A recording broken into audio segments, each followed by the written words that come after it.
Hello viewers, welcome once more to our channel, the GCE panel online. In this particular tutorial, we are looking at advanced level physics and we are in season 1, physics mechanics. Guys, please subscribe to this channel so that you'll be updated on any video that we upload online, and equally click on the notification so that immediately the video is uploaded, you will be first to be notified. So subscribe and click on the notifications. Guys, please share our contents to other students so that it may equally help them with their GCE and other exams. May God bless you as you prepare. We've had a lot of comments that we should slow down on our explanations so that students can get the best. So we are reducing the speed of our explanations. In chapter 1, we were looking at dimensional analysis. In chapter 2 of season 1, we will be looking at vector, in which we will talk about resolving forces, resultant forces, inclined planes, and multiple examples. Let us ride on.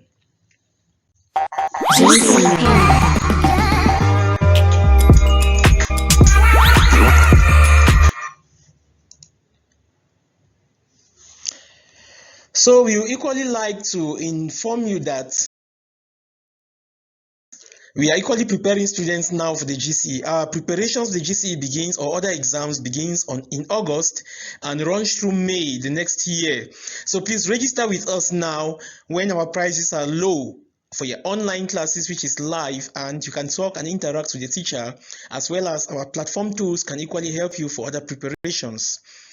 Let us begin this topic with looking at what are the various quantities which we will be discussing as far as vectors and scalars are concerned.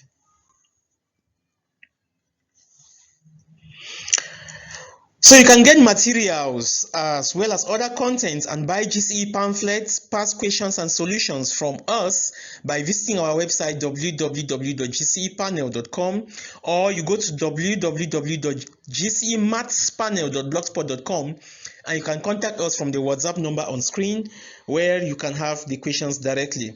Below this video, you can equally have our contacts where you can get to us for those digital copies. We sell digital and hard copy.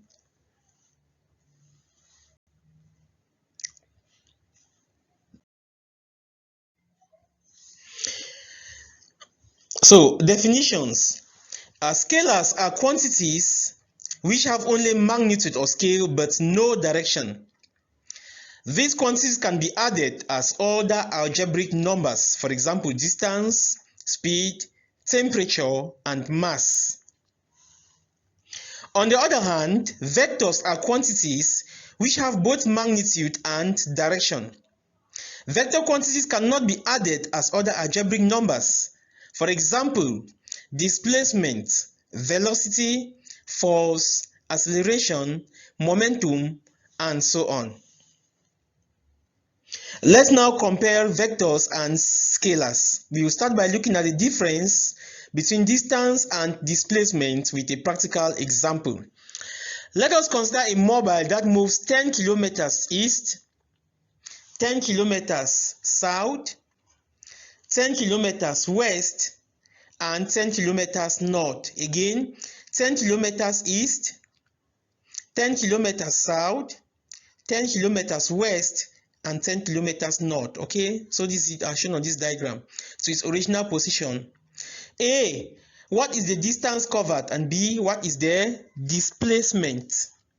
So we are going to use example to compare distance and displacement.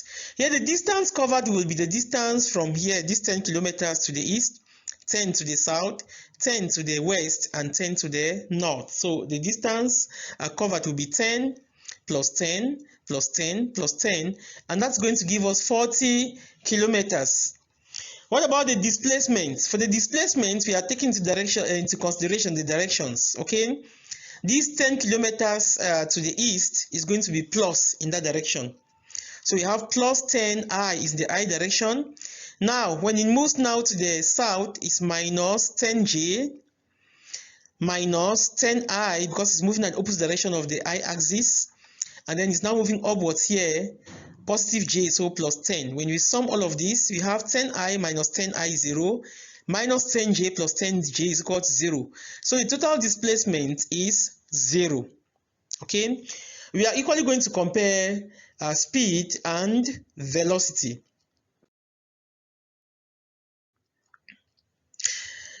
So for the next example, you are going to look at speed and velocity. Equally, let us consider an object moving with constant speed in a circular path as shown below.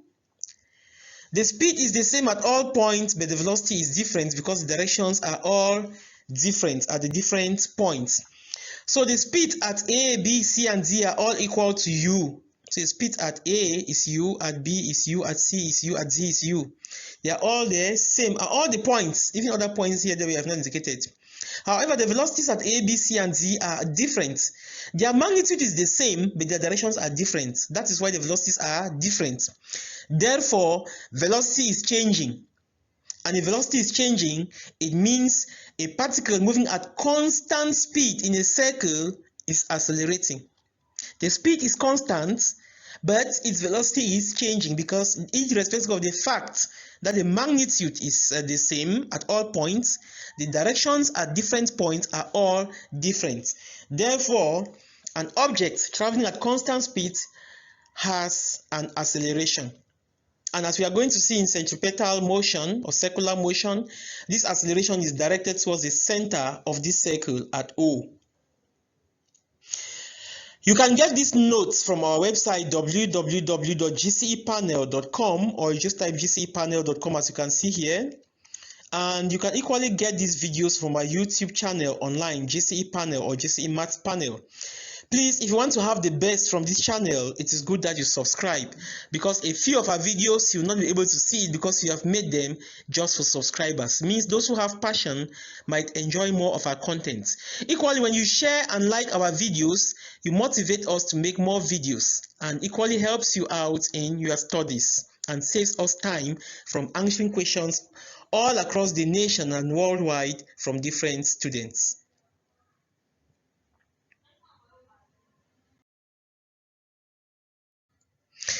Resolving forces. Resolving forces. In a previous chapter in this season 1, which is mechanics, we looked at dimensional analysis. We are now in chapter 2 of season 1, where we are talking about vectors and scalars. Now, in resolving forces, there are some things we need to come to an understanding. Vectors are resolved by breaking them into their components. And what do we mean by their components here? We mean the x component and the y component. The x and the y components. Let us consider the example below where the force F makes an angle theta with the positive x-axis. Let's consider the example below where the force F makes an angle of theta with the positive x-axis.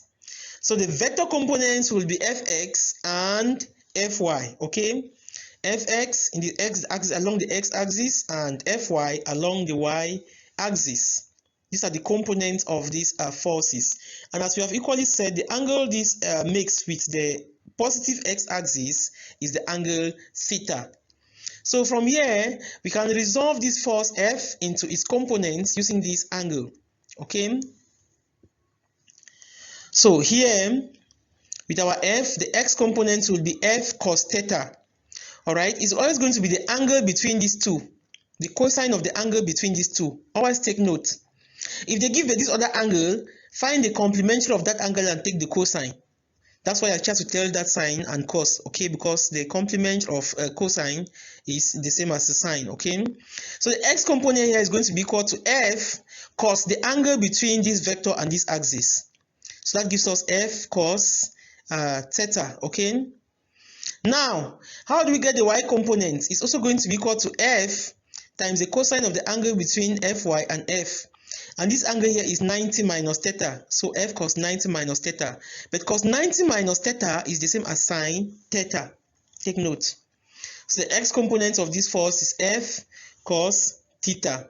While the y component is Fy is equal to F cos 90 minus theta. Okay? Cos 90 minus theta is the same as sine theta. That's why I've written sine theta there. Thus, f can be written in component form as, you can write f as fx, okay, fxi, that's the I component plus the j component. But we know that the x component is, the I component is f cos theta. So this can be further written as f cos theta I plus f sin theta j. So we have resolved this force and written it in terms of its components. We are going to take multiple examples on this and look at some equally on inclined planes. So note that cos 90 minus theta is the same as sine theta. Similarly, sine 90 minus theta will equally give us cos theta. Okay, these angles are complementary.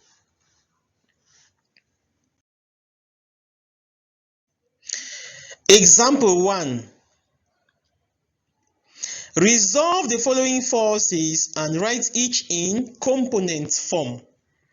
We have to resolve the forces, then we write each of them in component form.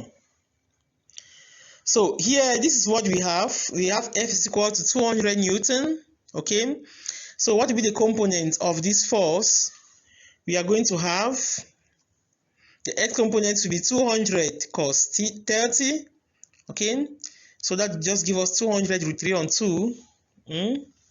And our Y component to be 200 cos 90 minus 30. And cos 90 minus 30 is just the same as sine 30. Okay. So these are the components of this force. Therefore, F can be written as 200 cos 30 degree I, okay, Newton I, plus 200 sine 30 degree Newtons J. Note that you can simplify this, okay? We are just interested here in the resolution of the forces. Normally, it. Now, for the 50, there's the B part of it. We have this force. Why are we giving these examples? So that you take note of the directions. Look at this force. It is in the first quadrant. This is the I-axis, is the J. Okay, we have put X and Y, but normally this will stand for I and the J. So with this one, our X component here, this one now is in the opposite direction of the positive X-axis. This angle here is 30 degrees. Okay, so we are going to have this to be given by F. This F, the angle between these two is 30. So we have F cos 30. But cos 30 is the same as sine 60. That's why I've written by sine 60 here. If you write cos 30, it is still okay because the values are the same. So our X component will be negative 50. Okay, because it was the negative X-axis. Negative 50 sine 60. While the Y component is positive, so you're going to have 50 cos 60 degrees. That's the Y component. And therefore, in component, or writing the force now in terms of its components, you have F is equal to negative 50 sine 60 degrees Newtons I plus 50 cos 60 degrees Newtons J. Okay. So that's examples A and B. We have two more, C and D. For example, C and D. You can get this note following the link below this video, or equally go to our website where you can download a bulk of notes, much more. You can equally join us for preparations for your GCE exams, the Edexcel, and many other exams. Our next topic is going to be moments and couples. So the C and the D, we are still resolving. So with this, the X component, X is still negative here, will be negative 12. This angle is 40. Okay, or we can call this angle 90 minus 50. So it's going to give us negative 12 cos 90 minus 50. Okay, but cos 90 minus 50 is my sine 50. That's why you have sine 50 here. While the Y component here is also negative, which will be negative 12. The angle between these two is 50. Negative 12 cos 50 degree. So our in component form, we have negative 12 sine 50 degrees Newtons I plus negative 12 cos 50 degrees Newtons J. You can open out this bracket. You have negative 12 that I and minus 12 cos 50 kilonewtons J. Okay, you already know about that. I just want to make this so that it is clear. You see how the components are arranged when you are resolving the forces. So you must always take into consideration the quadrants where you find the force. Example D. Guys, this talk with me as I say this one. Let us solve this one together. What will be Fx? It will be 10 cos 25 degrees. This one is very easy.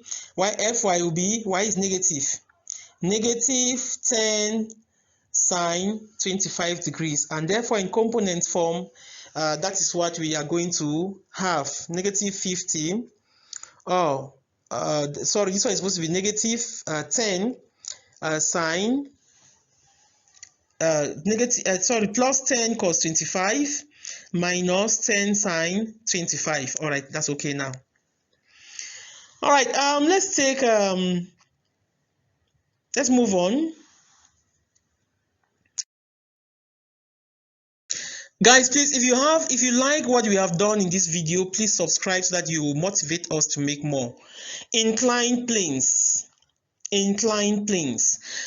What is an inclined plane? Like we're told in maybe the secondary school, the inclined plane is also a machine, okay? You have heard about the word ramp, okay? So inclined plane is equally used as ramp. Sometimes talk about wedge, but let us be specific and talk about it in terms of an inclined plane, okay? With this plane, we assume that the plane is a straight surface.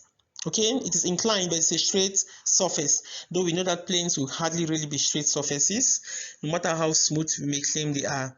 So when the body is on an inclined plane, the components are resolved parallel to the plane and normal or perpendicular to the plane. So instead of talking about the I and the J components on the plane, we are going to talk about the parallel component as well as the normal component, okay, to that plane. So let's look at this, what we have here. The weight of the body is denoted mg, where m is the mass and g is acceleration due to gravity. Okay, so that is the weight of the body, and we know that the weight always acts vertically downwards. So this is our inclined plane at an angle of theta to the horizontal. Now we have this mass here on this plane. The weight is mg. The component down the plane is mg sine theta, sine of this angle. Always take note of where the angle is. Mg sine theta, while this is the normal component to the plane, okay, and the normal component. I would have written R, but I'm avoiding R in this tutorial because we will mostly be using R here for resultant forces.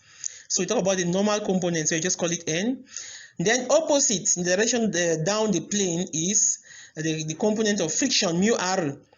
In one of the chapters in this season, as you see, we have friction. We'll discuss more about this there, okay? So on the tutorials on friction, those of you who are doing pure maths with mechanics, these videos are very important to you because this is the same thing you're doing in mechanics, pure maths with mechanics, paper 3. So this is the components of friction, which is always opposite to the direction in which the object is probably going to move. So here, mg sine theta, if this particle is in equilibrium, will be equal to mu r. But if it accelerates, then mg sine theta minus mu r will be equal to mass times acceleration, depending on the direction in which it's going to move, okay? But no, it is going to move downwards. Then the components are perpendicular to the plane. As long as the components or the object will not be jumping, as my students say, jumping on the plane, okay, skidding, whatever, we know that mg cos theta will be equal to the normal reaction, okay? This normal reaction. So here we have mu n, okay? This R here is normal reaction, but we will put n, mu n. Some people use mu r and all of that. Now, what happens if this angle theta is not at this position, it is up this way? Because many students always make mistakes here when we give the equations and we say the angle theta is at this position. Most of them cannot actually solve again, and we begin to see that there is a problem somewhere. We are making this video to be a bit slow because most of you have complained that our speed is too high, so we are bringing it down a bit and explaining better. So we will see more about all of this in chapter 7 and chapter 13 of this season 1, also known as physics mechanics. We'll see more on friction in chapter 7 and chapter 13. Please watch these chapters.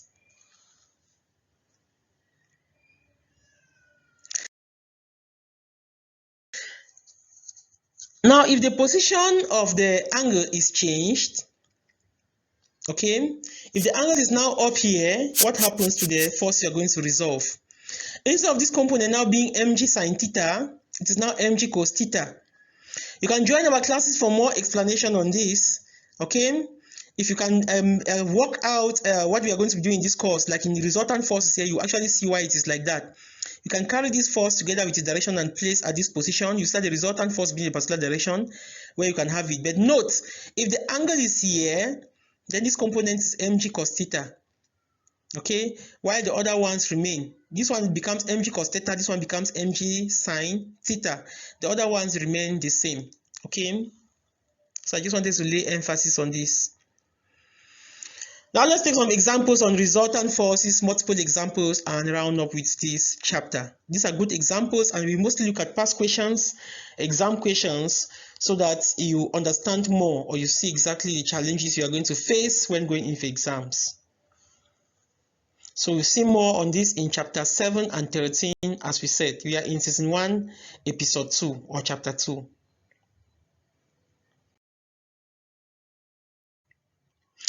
Now, a particle of weight 50 newtons rests on an inclined plane, which is inclined 50 degrees to the horizontal. What are the components of weight, parallel and normal to the plane? Always draw your diagram. That's the plane. The angle is inclined at an angle of 50 degrees to the plane. That is the mass resting on the plane. We have the weight of the mass given by mg, which is 50 times g. If they say g is 10, you can write 500.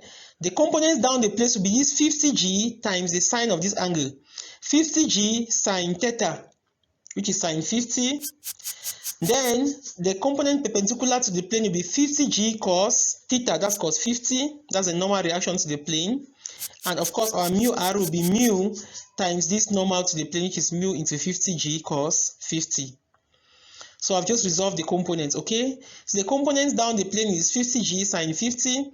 The normal to the plane is 50g cos 50. That's all we want to emphasize on at this point.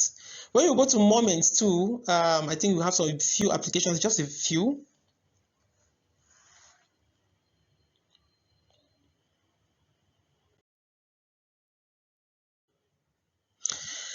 Example 3.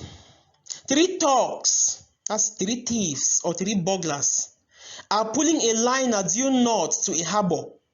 The key here is they're pulling it due north, so the direction is north, directly north. The ropes attaching the liner to the thugs are in the direction 5 degrees east, north 10 degrees east, and north 30 degrees west. If the tensions in the first 2 ropes are 2 times 10 to the power 5 newtons and 10 to the power 6 newtons respectively, find the tension in the third rope, that's A, and B, find the resultant force on the liner. You can download these notes from our website. You can follow the link below this video as well. So you read the question again. 3 thugs are pulling a liner due north is the key. The ropes attaching the liner to the thugs are in the directions north 45 degrees east, north 10 degrees east, and north 30 degrees west. If the tensions in the first 2 ropes are 2 times 10 to the power 5 newtons and 10 to the power 6 newtons respectively, find the tension in the third rope.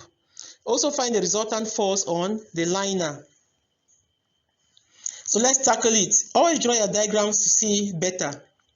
So this is the liner they are pulling due north, that's the north direction. And the first one is pulling. There is tension in the string T1. His direction is north, 45 degrees east. So this is north, 45 degrees towards the east.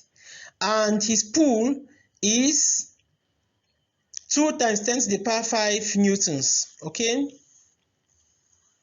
The second boy is pulling at 10 to the power 6. Okay. 10 to the power 6 newtons, and his direction is north 10 degrees east. So this is north 10 degrees east. The tension is T2 for the second person. And the last person is north 30 degrees west. So north towards the west, 30 degrees west. The tension is T3. We don't know the value. That's what you are looking for. So how do we solve this question? Since they tell us that this liner is moving due north, means that the resultant force to the left and to the right are equal and they balance and cancel out. Okay, so here we resolve the forces. Each of the components we resolve for each of the tensions. When we resolve, this is what we are going to have. So for T1, the component towards the north is going to be T1 cos 45 degrees. Then along the east, towards the east, is going to be T1 sine 45 degrees. You know that our T1 is 200, 2 times 10 to the power 5, okay? Then we equally have T2. For T2, the component due north is T2 cos 10 degrees. T2 cos 10 degrees. Then due east is T2 sine 10 degrees. So T2 times sine 10 degrees. So this one is being added. T2 sine 10 degrees here. Then for the last one, we have the T3. The component due north to be T3 cos 30. And the component due west be T3 sine 30. So we have resolved all of these forces, and this is what we have. Now, since the line of finally moves by north, it means that the components to the right and to the left, or to the east and to the west, balance each other out. So we are going to use this idea to find the tension in the third rope. It means that the components to the left, the sum of components to the left is equal to the sum of components to the right. So T3 sine 30 degrees will be equal to T1 sine 45 degrees plus T2 sine 10 degrees. Okay? Plus T2 sine 10 degrees. Okay? So from here, our T3 will be equal to T1 sine 45 plus T2 sine 10, all that on sine 30 degrees. And when we simplify all of this, it's going to give us 6.30 times 10 to the power 5. Okay? 6.30 times 10 to the power 5 newtons. Now the B part wants us to find the resultant force on the liner. The resultant force will be the sum of T1 cos 45 plus T2 cos 10 plus T3 sine 30. So if the resultant force, let us call it R, as I said before, our resultant force in this chapter will be using R, is given by T1 cos 45 degrees plus T2 cos 10 degrees plus T3 cos 30 degrees. And when guys you simplify all of that, you're going to have 1.67 times 10 to the power 6 newtons. So this was a past question. I did not take notes to actually write down the year. You can download these notes from our site. Let us look at example 4.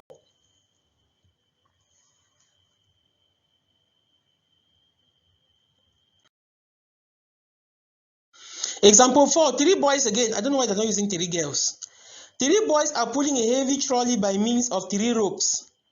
The boy in the middle is exerting a pull of 100 newtons. Take note of the word middle.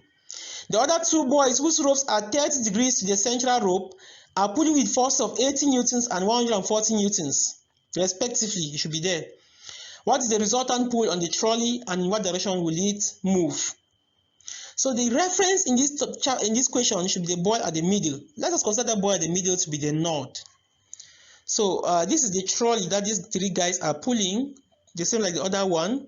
The person at the middle is the person that is pulling directly towards the north. His tension is T1, which is 100 newtons. Then the other boy is pulling at 30 degrees away from this rope, that's T2, at 80 newtons. And the other one is on this other side, T3, at 30 degrees, because they say both of them are 30 degrees away from the central rope at 140 degrees. If a student solve and put 140 degrees to this side and 80 to this side, it's still okay. The answers you have at the end will be the same, because somebody may even decide that this thing is moving towards the north, the middle boy is towards the north, towards the east, south, west, or whatever. Alright, but since we are working with this, it's always sweet to use the north. So let's resolve this force just like the other ones. The person at the middle is already resolved. Okay?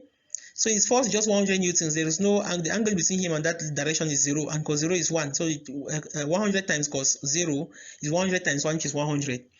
Now for T2, when we resolve T2, we'll have T2 cos 30 to the north and T2 sine 30 to the east. For T3, you will have T3 cos 30 to the north and T3 sine 30 to the west. Okay? So at this point, we have resolved all the forces. You can now find the resultant force. So from here now, we can check. If you look very well, see that 140 newtons is bigger than 80. So it's going to move towards the left or towards the west. But if you had put your 140 degrees but at the position of 80 instead, then it's going to move towards that direction. So it's this. I now start my T3 sine 30, since they are both sine 30, will be greater than T2 sine 30. Okay, so this is my 100 newtons. This other one is going to be 40 root 3 newtons. Okay, this is 80 times 80 times cos 30, which is 80 times root 3 on 2. So we have 40 root 3. And the same thing with this other one.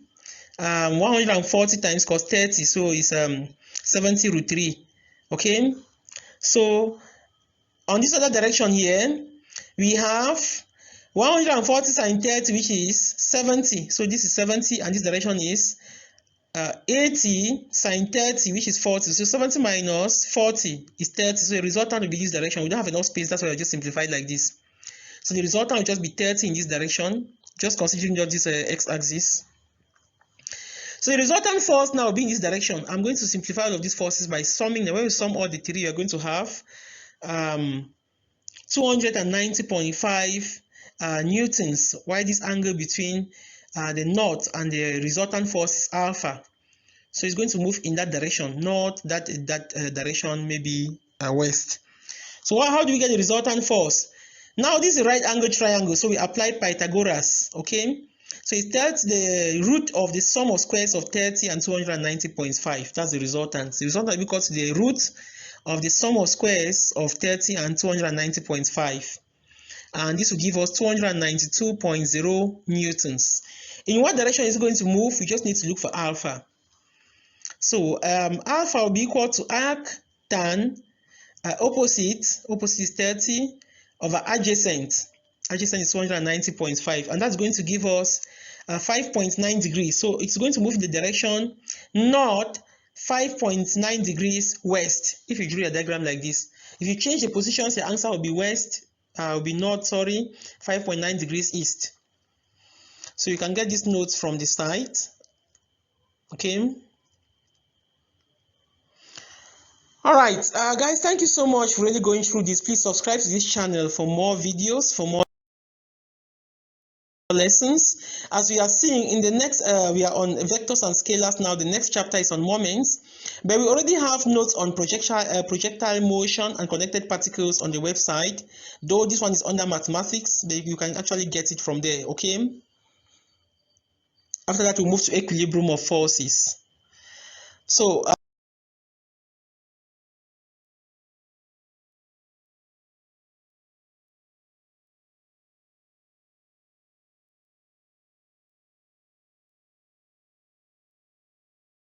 Example 5. A small boat is traveling through the water at an engine speed of 8 kilometers per hour. It is being steered due east, but there is a constant current running south at 2 kilometers per hour, and wind is blowing the boat southwest at 4 kilometers per hour. Find the resultant velocity on the boat and the direction. So we start by drawing this. This is our boat. The boat is moving the position. I've given the north and south directions, the Cartesian plane. So this boat is traveling through water at an engine speed of 8 kilometers per hour. But it is being steered due east. Okay? It is being steered due east, but there is a constant current that is running south. That current is running south, so it's running downwards. South, that's the current running south. Okay? And this current is 2 kilometers per hour. And wind is also blowing this boat southwest. Southwest, so in this direction. Wind is also blowing this boat in this direction, southwest, at 4 kilometers per hour. Now they want us to find the resultant velocity on the boat and the direction, just the same as the previous one. Now let's take note that this force is already resolved as well as these two. 8 and 2 are already resolved, you just need to resolve 4. So that's the angle. When they say southwest,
GC panel.